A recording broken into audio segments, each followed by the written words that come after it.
How to quit smoking weed. You guys, I decided to make this video, man, first and foremost because I got a comment from a subscriber on a past video. Shout out to him, man, because you know what I'm saying, if you're watching this, I really appreciate your support. I see that you support all the time and you're always leaving comments, man. So I'm gonna go ahead and give a shout out to you, man. Hold on, just got a text. Jamie Hooligan. I don't know if you know what I'm saying. That's what you were trying to say, but Jamie Houlihan, 1786. He commented, "How do you quit smoking weed, bro?" So, boom. If you guys don't know, I was an avid weed smoker for 7-8 years, right?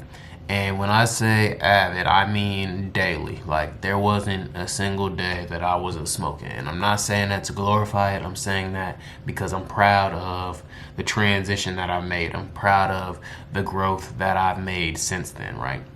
And I'm not too far into my journey of quitting, right?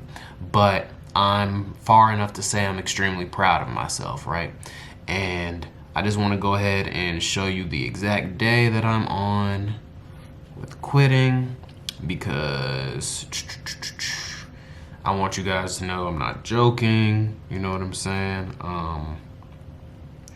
But yeah, so I am exactly a month and 27 days into quitting. Well, really about 28 days. I don't know if y'all can see that, but a month, 28 days, 27 days, 14 hours, 37 minutes, 6 seconds to be exact.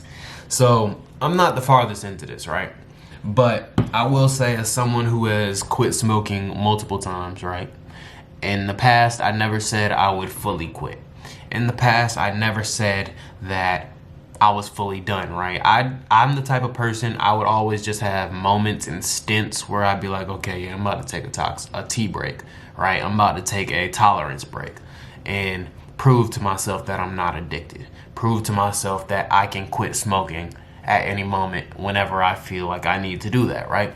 So in the past, I've quit on multiple occasions. It'd be like, you know, maybe a month, maybe 2 weeks, maybe 3 weeks, and then I'd start smoking again, right? Just to prove to myself that I could do it and to let my body, you know, kind of detox itself, right? But this time, I've kind of made the decision, and we'll see, you know what I'm saying, how well this goes for me. Hopefully, I'll continue going strong. But this time, I've made the decision to kick it fully, right? And when I say kick it fully, I mean I'm not smoking at all. Like, I'm cold turkey. And if I do smoke ever again, it will be in the far, far future, and it will be when I'm where I want to be completely. You know what I'm saying? And it wouldn't be frequent. It would be more so like on a special occasion, like, hey, a celebration, like, oh yeah, I might hit this blunt once or twice. But like, it's not like, oh yeah, I'm gonna be full-blown daily smoking again. I think that phase of my life is over. And I want to say, you guys, a little bit about my story first before we get into how I stopped. Like I said, I was smoking daily for about 7-8 years. I started in high school, at the end of my junior year, really end of my junior year, beginning of my senior year. Around that time, I started really smoking. I had dabbled in it before, but it was like, you know, every now and then, based on my access. If I wanted to smoke, I'd smoke, right? I really started picking it up heavy around junior, senior year, right? And it's like, after that, I just seen my life really take a turn for the worst. This was also around the time where I was trying to start my YouTube channel, trying to do a bunch of other creative things that I was wanting to get into, right? And I would be smoking daily. I had a little dab pen that I would have in class senior year, right? And I would always be constantly high in class. I felt like there was no real problem with it because I was the type of person that I still learned pretty fast. I caught on to things pretty fast. School has never really been hard for me, you know what I'm saying? I always was pretty good at school, made pretty good grades. I wasn't really tripping on it, right? So I would smoke in class. At lunchtime, I would leave. I would go smoke sometimes with my friends. And then in college, it really started turning up, right? I made a couple bad decisions, you know what I'm saying? I was out hustling, I was doing my thing, right? So my proximity to weed just became a lot more prevalent. I was around it a lot more, right? And I noticed the frequency just started turning up and up and up and up after my freshman year of college, right? Like I would smoke daily, every single day. I would smoke probably 2 times a day minimum, and it got up to around 7, 8 times a day. Sometimes more than that if it was like a party or like a special occasion, right, in college. And it was literally just because I had access to it. It was there. I was hustling. I was doing my thing. People around me, you know what I'm saying? They were doing their thing too. So it was just always around.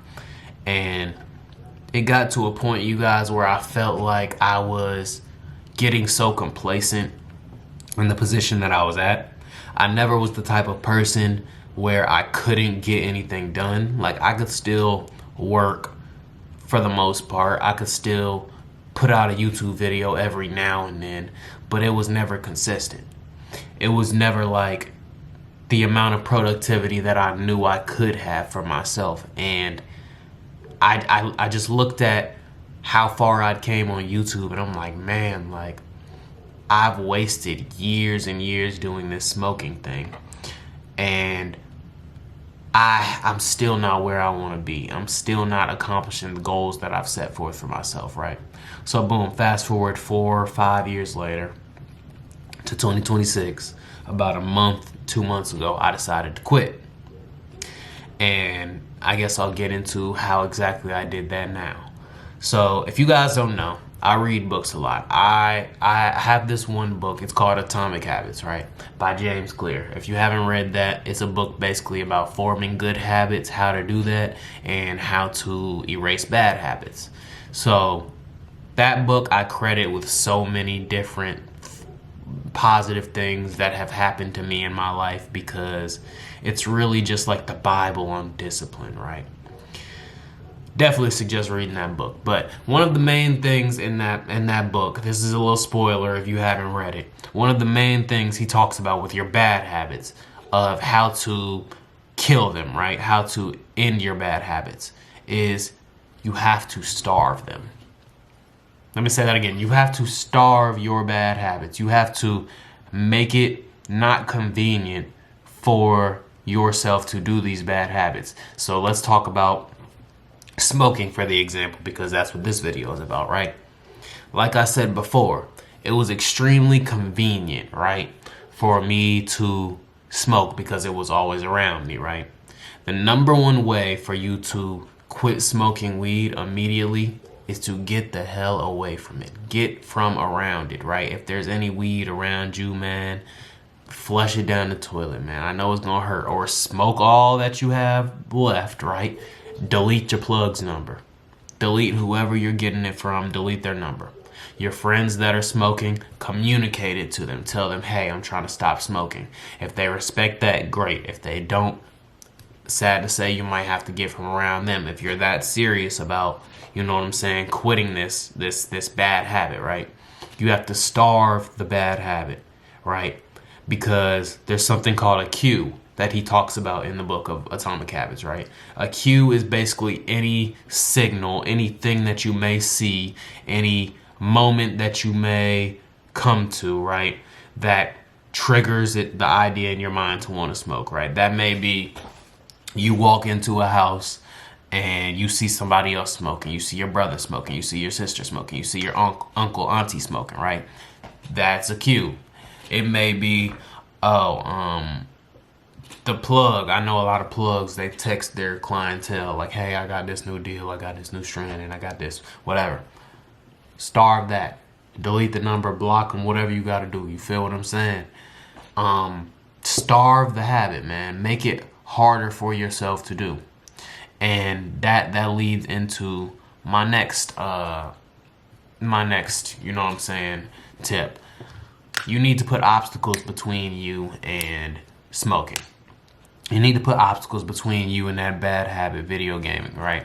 So First, you starve it, you get it from around you. Second, let's say you want to play a video game, you want to smoke.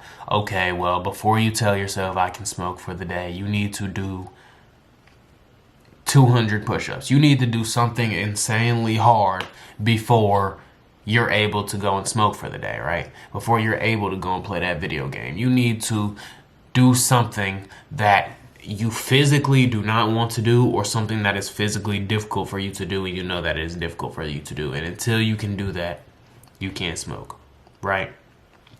All right, boom.